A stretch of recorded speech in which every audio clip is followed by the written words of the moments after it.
Representative numbers BJP मुसलमानों की नफरत पर जीतती है और मुसलमानों के नाम निहाद मसीहा मुसलमानों के अस्सलाम वालेकुम दोस्तों, कैसे हैं आप सब लोग? खैरियत से हैं? मेरा नाम है उस्मान कुरैशी। भाई बहुत स्वागत हो गया आप सब लोगों का मेरे चैनल पर। तो भाई आज की वीडियो बहुत ही ज़बरदस्त होने वाली है। मुझे पता है कि आप लोगों के बहुत सारे कमेंट्स आ रहे थे कि यार इतने टाइम से आप लोग कहाँ थे। तो यार बहुत जल्दी वीडियोज़ मतलब अब आने लगी है आप लोगों के लिए, और अब बहुत सारी वीडियोज़ इंशाल्लाह आती रहेगी। और बहुत सारे इशूज़ थे चैनल के, तो अल्हम्दुलिल्लाह इंशाल्लाह सब क्लियर हो चुका है। तो अब हमारी ये कोशिश रहेगी कि इंशाल्लाह डेली के डेली वीडियोज़ लेकर आते रहें। तो व्यूअर्स, आज की वीडियो बहुत बहुत बहुत ज़बरदस्त होने वाली। क्यों? क्योंकि यार आप लोगों को पता है कि हम सब के दिल के अंदर जो रहते हैं, ठीक है, हम सब मतलब उनको चाहते हैं। करोड़ों दिलों के फ़ैन भाई, हर लोग उनको, आपको पता है उनके फ़ैन फॉलोइंग है उनकी, बहुत ही लोग उनके भाई चाहने वाले हैं और हर बंदा उनको प्यार करते हैं। क्या हिंदू, क्या सिख, क्या इस्लाम, क्या ईसाई, क्या मुस्लिम, ईच एंड एवरीथिंग, जितने भी लोग हैं उनसे प्यार करते हैं। लेकिन बहुत सारे लोग हैं मुसलमानों के अलावा ये जताते नहीं है कि यार हम इनसे प्यार करते हैं, लेकिन बहुत सारे ऐसे लोग हैं जो इनसे बहुत बहुत बहुत मोहब्बत करते हैं व्यूअर्स।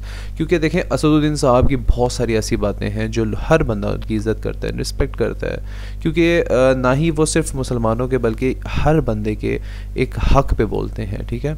तो आज की वीडियो बहुत ज़बरदस्त होने वाली है, क्योंकि यहाँ पर जो लिंक है व्यूअर्स वो बहुत ज़बरदस्त है। क्योंकि असदुद्दीन अवैसी लोकसभा स्पीच है, ठीक है, और यहाँ पर मनसुख मंदविया, ठीक है। तो मेरा ख्याल है व्यूअर्स ये बहुत ज़बरदस्त होने वाली वीडियो। आई होप आप लोगों को वीडियो बहुत अच्छी लगी। तो पहले काम करते व्यूअर्स वीडियो को स्टार्ट कर लेते हैं, बाद में इंशाल्लाह बातें वगैरह करेंगे। क्यों? क्योंकि भाई लोकसभा की स्पीच है और हम ना सुने तो ऐसा हो नहीं सकता। और व्यूअर्स एक और बात कहना चाहता हूँ, यार आप लोगों के बहुत सारे कमेंट्स आ रहे थे कि यार आप लोगों ने चैनल छोड़ दिया है, चैनल पर आ नहीं रहे हैं। तो मैंने आप लोगों को बताया कि बहुत सारी प्रॉब्लम्स थी, वो भी इंशाल्लाह ऐसा आप लोगों को बता दूँगा जब मेरा पार्टनर आ जाएगा। तो इंशाल्लाह उसके साथ मिलकर बहुत ही इंशाल्लाह हमने बहुत नहीं बल्कि बहुत ज़्यादा वीडियोज़ बनानी, क्योंकि आप लोगों की बहुत सारी फरमाइशें है। और ऐसा नहीं है कि आप लोग के कमेंट्स रीड नहीं किए जाते, हम आपके एक एक कमेंट्स का पढ़ते हैं। और इंशाल्लाह अनकरीब मैं आप लोगों को बताऊंगा जो जो आपके कमेंट्स है। तो इंशाल्लाह ये कि किसी दिन काम करेंगे, लाइव आ जाएंगे, तो आप लोगों से लाइव बातें भी हो जाएंगी और इंशाल्लाह थोड़ा एंजॉय भी हो जाएगा। तो बस पहले काम करते हैं कि इस वीडियो को स्टार्ट कर लेते हैं, बाद में इंशाल्लाह बातें वगैरह करेंगे। 3, 2, 1 स्टार्ट। टीपू सुल्तान की फोटो है, क्या आप इससे भी नफरत करेंगे? 11 घरों को मध्य प्रदेश में मोदी के बुलडोजर ने निस्तो नाबूद कर दिया। कि मोदी के बुलडोजर ने वहां मॉब लिंचिंग करा है, उसको भी ऑथेंटिकेट करा जाए। मंत्री जी को पेट में दर्द हुआ, माशाल्लाह, शुक्रिया उनका। नहीं, तो सर मैं मंत्री की जवाबदेही है अरे ये नहीं, मंत्री इससे बुरी बात क्या है? पेट में दर्द हो सकता है, वो दर्द ये सब ठीक। अच्छा दर्द हुआ, चलिए दर्द हुआ। श्री असदुद्दीन ओवैसी जी। मोहतरम चेयरमैन साहब, आपने मुझे बोलने का मौका दिया। मैं शुरुआत में बताना चाह रहा हूं कि मैं हुकूमत की तरफ से लाए गए इस रेजोल्यूशन की मुखालिफत में बोल रहा हूं और मैंने अमेंडमेंट्स भी दिए हैं प्रेजेंट एड्रेस के लिए। और चेयरमैन साहब, आप उर्दू को जानते हैं, किसी एक शायर ने शायद बरसर इख्तिदार जमात के लिए ये शेर कहा होगा कि उसूल बेचकर मसनद ख़रीदने वालों, निगाह अहले वफ़ा में बहुत हक़ीर हो तुम। वतन का पास तुम्हें था ना होगा कभी, कि अपने हिर्स के बंदे हो, बेज़मीर हो तुम। इज़्ज़त नफ्स किसी शख्स की महफूज नहीं, अब तो अपने ही निगहबानों से डर लगता है। डंके की चोट पे जालिम को बुरा कहता हूँ, मुझे सूली से न जिंदानों से डर लगता है। मोहतरम चेयरमैन साहब, मैं आज इन लोगों की तरफ से बोल रहा हूँ जो दिखते तो हैं, जिनके बारे में बात तो होती है मगर उनकी कोई नहीं सुनता। मैं उनके बारे में बोल रहा हूं जिनके बारे में वज़ीर आज़म मोदी ने कहा था कि घुसपैठी है। मैं उन बेटियों और माओं के बारे में कह रहा हूं जिनके बारे में मोदी ने कहा कि ज़्यादा बच्चे पैदा करते। मैं उन मासूम नौजवानों के बारे में कह रहा हूं जिनको मॉब लिंचिंग के ज़रिए मारा जा रहा है। मैं उन बेज़ुबान माँ और बाप के बारे में बोल रहा हूं जिनकी औलाद आज इस हुकूमत के गलत क़ानून के चक्कर में जेलों में सड़ रहे हैं। सर, मैं दस्तूर जब इस ऐवान में बन रहा था, संविधान बन रहा था, तो उस वक्त अलहदा वोटर लिस्ट और इंतखाबी रिजर्वेशन की बात आई। तो उस वक्त के हमारे फाउंडिंग फादर्स ने, हमारे बुजुर्गों ने, दोनों समुदाय के हिंदू और मुसलमानों ने फैसला किया कि हम इस पर राज़ी नहीं होंगे। बल्कि उन्होंने क्या कहा था हमारे फाउंडिंग फादर्स ने, उन्होंने मुखालिफत की थी अलहदा वोटर लिस्ट की और इंतखाबी रिजर्वेशन की। उन्होंने कहा था, I quote sir, it is the duty of majority community to ensure that minorities are elected in the representative numbers. BJP मुसलमानों की नफरत पर जीतती है और मुसलमानों के नाम निहाद मसीहा मुसलमानों के 90% ज़्यादा वोट हासिल करते हैं, मगर फिर भी इस ऐवान के दरवाजे नहीं खुलते मुसलमानों के लिए। ये पॉइंट है व्यूअर्स, ये पॉइंट है। सिर्फ 4% मुसलमान जीत कर आते हैं। सर, संविधान सिर्फ एक किताब नहीं है जिसे चूमा जाए, संविधान एक किताब नहीं है जिसे दिखाया जाए, संविधान एक सिंबल भी है, मगर संविधान एक हमारे बुजुर्गों के ख्वाबों की किताब है। हमारे जमहूरियत को हमारे बुजुर्गों ने इस तरह समझा, हमारे फाउंडिंग फादर्स ने इस तरह जमहूरियत को समझा कि इसमें हर समुदाय और मजहब और समाज के मानने वाले लोगों की राय को शामिल किया जाएगा इस मुल्क को चलाने के लिए। मगर इस ऐवान में सिर्फ 4% मुसलमान जीत कर आते हैं। मैं संविधान से जो मोहब्बत के दावे करते हैं उनसे कहूंगा कि कभी उठाकर पढ़ो कॉन्स्टिट्यूंट असेंबली डिबेट्स में कि नेहरू ने, H.C. मुखर्जी ने, सरदार हुकुम सिंह ने माइनॉरिटीज के बारे में क्या कहा था। सर, वतन अजीज का मुस्तकबिल कैसा होगा जब बीजेपी मुझे गायब करना चाहती है और दीगर हिज़्ब इख्तलाफ की पार्टियां के लिए मेरा वजूद सिर्फ वोट डालना और अपनी खबर में जाकर सो जाना है।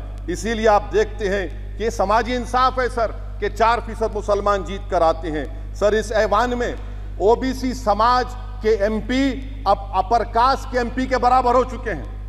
ओबीसी समाज के एमपी अब अपर कास्ट एमपी के बराबर हो चुके हैं और 14% मुसलमान सिर्फ 4% जीत कर आते हैं। CSDS का डेटा यह बताता है कि इस मुल्क में जो वोट बैंक है, जो एक मुश्त वोट डालता है, वो अपर कास्ट का है। मुसलमान का कभी ना वोट बैंक था ना कभी रहेगा। सर, 4 जून के बाद 6 मुसलमानों की मॉब लिंचिंग हुई, 11 घरों को मध्य प्रदेश में मोदी के बुलडोजर ने निस्तो नाबूद कर दिया। हिमाचल प्रदेश में एक मुसलमान की एक दुकान को लूट लिया गया और हिज़्ब इख्तलाफ की पार्टियों की तरफ से सन्नाटा है। शायद अब वक्त आ चुका है कि लफ्ज मुसलमान का नाम लेना भी अब उस पर पाबंदी आयद कर दी जाएगी। सर, मैं ये बात बताना चाह रहा हूँ कि नरेंद्र मोदी को जो मैंडेट मिला है। एक मिनट, आप लोग बैठ जाएं, कृपया आप लोग बैठ जाएं। श्री मनसुख मांडविया जी, आप लोग बैठ जाएं, कृपया माननीय सदस्य बैठ जाएं। श्री मनसुख मांडविया जी, मनसुख मांडविया, कृपया आप लोग बैठ जाएं। अपने प्रारंभिक आप लोग बैठ जाएं, आप लोग बैठ जाएं। माननीय सदस्य ने अपने प्रारंभिक भाषण में जो शब्द प्रयोग करा है उसको ऑथेंटिकेट करा जाए। और अभी उन्होंने उल्लेख करा कि मोदी के बुलडोजर ने वहाँ मॉब लिंचिंग करा है, उसको भी ऑथेंटिकेट करा जाए। निश्चित तौर से इसको ठीक है। उवैसी साहब, जब भी कोई बात नहीं सर, आप चेयर पर बैठे हैं जी, इसलिए आप मंत्री जी को पेट में दर्द हुआ, माशाल्लाह, शुक्रिया उनका। नहीं, तो सर मैं मंत्री की जवाबदेही है अरे नहीं, मंत्री से बुरी बात क्या है? पेट में दर्द हो सकता है, वो दर्द, ये सब ठीक। अच्छा, दर्द हुआ, चलिए, दर्द हुआ, दिल का दर्द हुआ।